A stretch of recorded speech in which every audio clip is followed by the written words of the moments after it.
Jérémy Ferrari a subi une perte dévastatrice avec le décès de son frère. Le jeudi 1er juin en soirée, la société Dark Smile Productions a annoncé le décès de Guillaume Batz.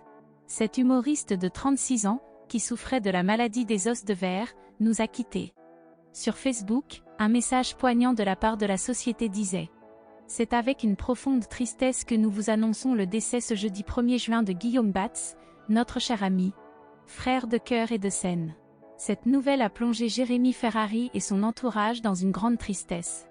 Nous avons pris soin de prévenir toutes les personnes proches de Guillaume Batz que nous avons pu identifier, et nous nous excusons par avance pour toute personne apprenant cette nouvelle par le biais de ce message.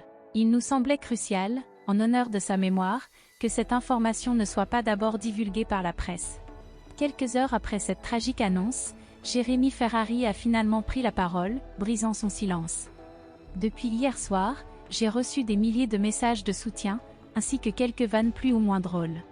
Beaucoup d'entre vous me demandent ce qu'il s'est passé, a écrit Jérémy Ferrari dans un message publié sur son compte Twitter.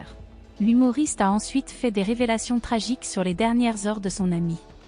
Guillaume était prévu pour donner une conférence hier à 19h30, mais il ne s'est pas présenté et ne répondait pas à nos appels, a-t-il révélé. Cette absence et le silence de Guillaume ont été des signes inquiétants qui ont précédé cette triste nouvelle.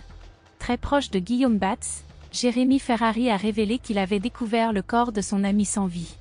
Je me suis rendu chez lui et je l'ai trouvé décédé dans son lit, probablement dans son sommeil, mais cela reste à confirmer par les médecins, a-t-il partagé sur les réseaux sociaux.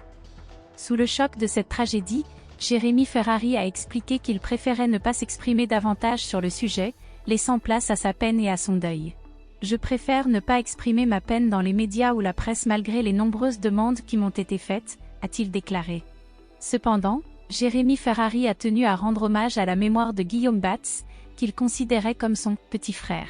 J'aimerais que nous nous concentrions sur lui, sur son talent, son courage, sa force et sa lumière, a-t-il ajouté. Quant à moi, je suivrai son exemple et dès demain, malgré la douleur, je continuerai à faire de mon mieux pour vous faire rire. Mes pensées vont à tous ceux qui l'aimaient autant que moi. Guillaume Batz, qui souffrait également de la maladie des os de verre, était actuellement en tournée avec son dernier spectacle, Inch'Allah, produit par Jérémy Ferrari et Éric Antoine.